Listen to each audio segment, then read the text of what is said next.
Today is Monday, May the 1st, and this is what's happening in the condo market this week. Thanks for checking out this video. So the first article I want to share with you is from the Globe and Mail, and the title is Toronto Homeowners Opting to Lease After Cashing Out. Subheadline, Toronto homeowners cashed out to capitalize on high prices and many aren't about to dive back in. So this is another classic article we see every few years or so whenever the market has reached a new high. It's usually in the springtime, towards the end of the spring market, we see this. Somebody comes out and says, this is it, this is the peak, can go no more, it's gonna go down, the net prices will never be higher than this. It's time to cash out, so I'm selling and I'm going to rent instead. Maybe you know somebody who's made this decision sometime over the past 22 years or so, since the housing market into GTA has been going up every year for 22 years. So anybody who's tried to do this, obviously in the last 22 years, has been proven wrong, and many people are now stuck forever renting because they can never afford to get back into the market. But the reality is, trying to time the market, as I've said many times, is a fool's game. You can't predict the market. You don't know when it's at a high and you don't know when it's at a low until it's already passed and you're looking back in hindsight. So trying to predict it is a fool's game. People who are trying to do this are trying to get lucky. They're throwing the dice, roulette, whatever. It's a gambler's game. They're hoping to get lucky. But as said many times, if you want to get lucky in real estate, then the longer that you're in the real estate market, the longer that you're a player in the game, the longer that you've got real estate assets in your name, and the more that you accumulate over time, the luckier that you're going to get. The longer you're in the market, the luckier that you get. The market will reward those people who are in the market for the longest period of time. Those people who are trying to time the market, looking for the highs, looking for the lows, coming in and out like it's some kind of a stock on the stock market or something. 95%, 98% of the time, those people are going to lose.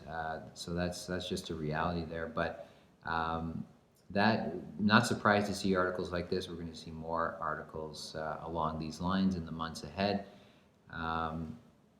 as we're facing a historically high market, of course.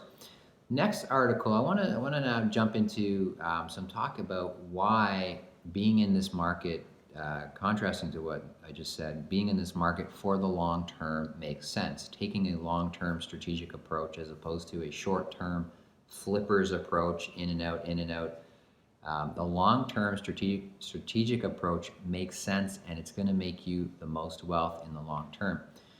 And it is all centered around Toronto and why Toronto is a great place to invest. Toronto is a growing city in population and in economics, in money and wealth. It is a growing, wealthy center, one of the best centers in the world, and certainly probably the best center in North America. So here's an article from Bloomberg along these lines. The headline is a bit facetious. I can't say it facetious, but it's time for Buffalo to secede. It's another tough one, and join Canada. But basically, the article, you can check it out in the link below. The article is comparing Great Lakes regions: Ontario, Minnesota, Quebec, Indiana, Wisconsin, Ohio, Michigan, and so on, New York. It's comparing what's happening south of the border in the U.S. in the Great Lakes region versus what's happening in Ontario. And it's glaringly obvious that Ontario and the cities within Ontario, not just Toronto, but all these smaller cities in Ontario, Oshawa, Kitchener, Waterloo, Hamilton, London, Windsor, St. Catharines, all these regions, all these smaller cities are growing in population versus the smaller and medium-sized cities south of the border in the U.S., Detroit, Rochester, Buffalo, Toledo, Ohio, Syracuse, Cleveland, Ohio, Erie, Pennsylvania. Similar-sized areas, the population is shrinking.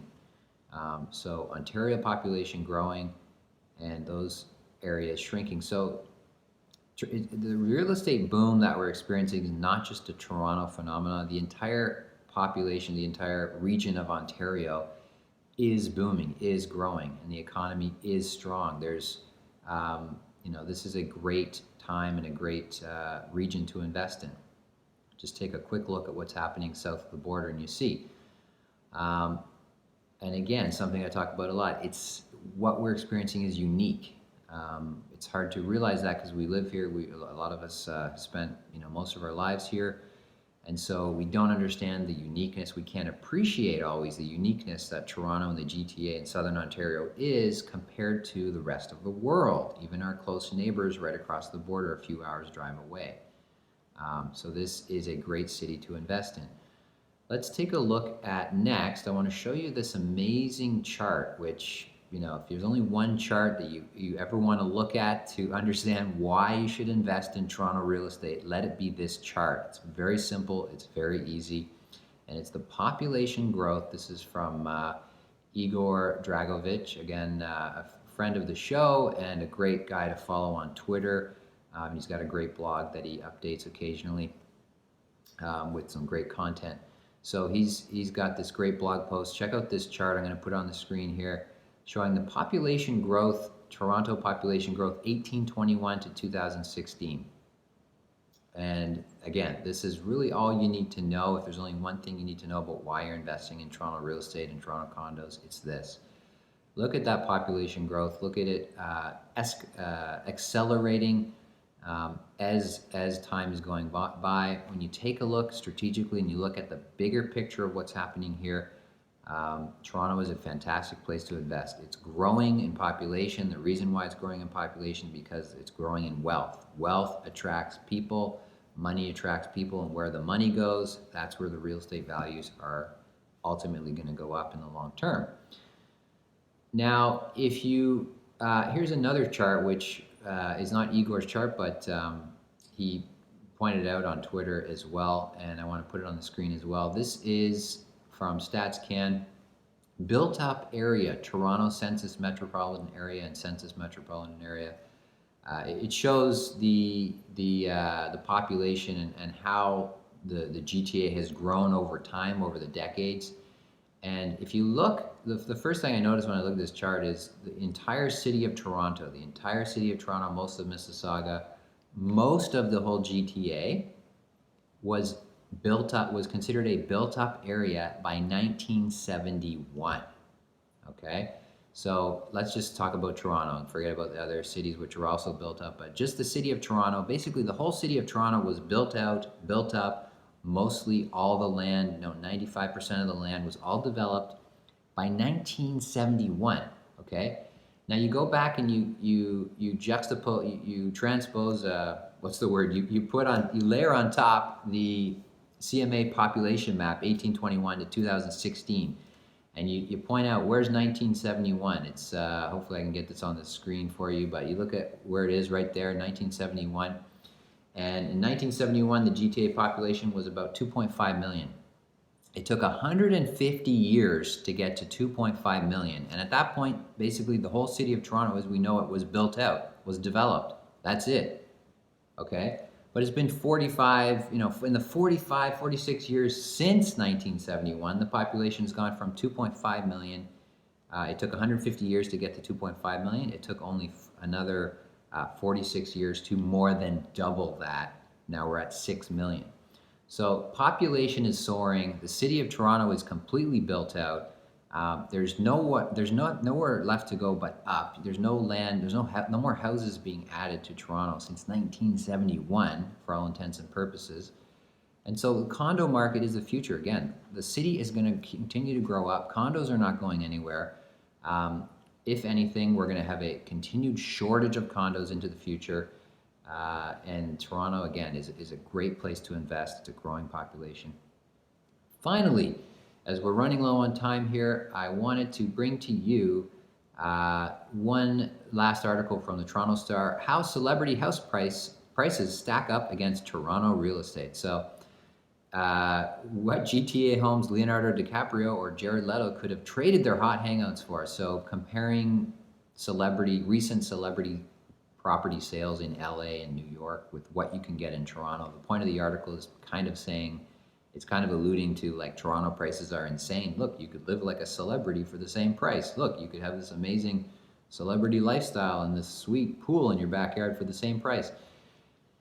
My point with this is beware these types of articles. This is, again, if you don't understand how real estate works and how land is valued and how property is valued, this kind of article can be very deceiving and can lead people to think that Toronto is massively overvalued because you could get something somewhere else for less. That's better. Again, real estate is local. You can have vastly different values from one side of a street to another side of a street. You can have completely different values from one city to another city.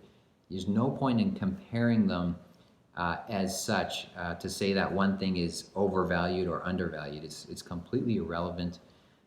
It's a meaningless exercise to sort of compare individual properties like this in different areas with different characteristics and different supply and demand curves and everything else. So just always be on the lookout. And again, that's one of the things I want to help you, the listener, the watcher, my clients especially, with understanding how to be a smart real estate investor, is to not fall for nonsense like this that could potentially affect how you look at Toronto or how you look at the value of Toronto real estate.